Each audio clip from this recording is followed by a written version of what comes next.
പേരും പ്രതാപവും ഒരു വശത്ത്, സാമ്പത്തിക പ്രതിസന്ധി മറുവശത്ത്. ഇതായിരുന്നു നടൻ കുഞ്ചാക്കോ ബോബന്റെ കുട്ടിക്കാലത്തെ ജീവിതം. ചാക്കോച്ചന്റെ ഗ്രാൻഡ് ഫാദറിനെ കുഞ്ചാക്കോ മുതലാളി എന്നായിരുന്നു എല്ലാവരും വിളിച്ചിരുന്നത്. എങ്കിലും കഷ്ടകാലം വന്നപ്പോൾ കൂട്ടത്തോടെ ഒരു വരവായിരുന്നു എന്ന് കുഞ്ചാക്കോ ബോബൻ പറയുന്നു. എല്ലാ പ്രശ്നങ്ങളും വരുത്തിവെച്ചത് ഉദയായിരുന്നു. അങ്ങനെ ഉദയ എന്ന പേര് കേൾക്കുന്നത് തന്നെ അമർഷമായിരുന്നു. ഉദയയോട് ബന്ധപ്പെട്ടതെല്ലാം വിറ്റ് കളയണമെന്നായിരുന്നു മനസ്സ് നിറയെ.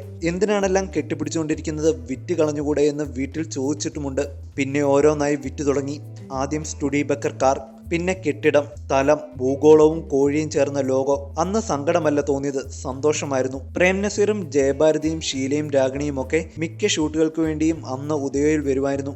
പക്ഷേ ഉദയോടുള്ള ദേഷ്യം കാരണം ഒരിക്കലും അവർക്കൊപ്പം നിന്ന് ഒരു ഫോട്ടോ എടുക്കാൻ പോലും ശ്രമിച്ചിരുന്നില്ല. സ്കൂളിലും കുട്ടികൾ താരങ്ങളുടെ വിശേഷങ്ങൾ ചോദിച്ചടുത്തുകൂടിയാൽ എല്ലാവരെയും ഓടിച്ചു വിടുകയായിരുന്നു പതിവ്. പക്ഷേ കാലം ഒരു മാന്ത്രികനാണ്. അതുതന്നെയാണ് എൻ്റെ ജീവിതത്തിലും സംഭവിച്ചത്.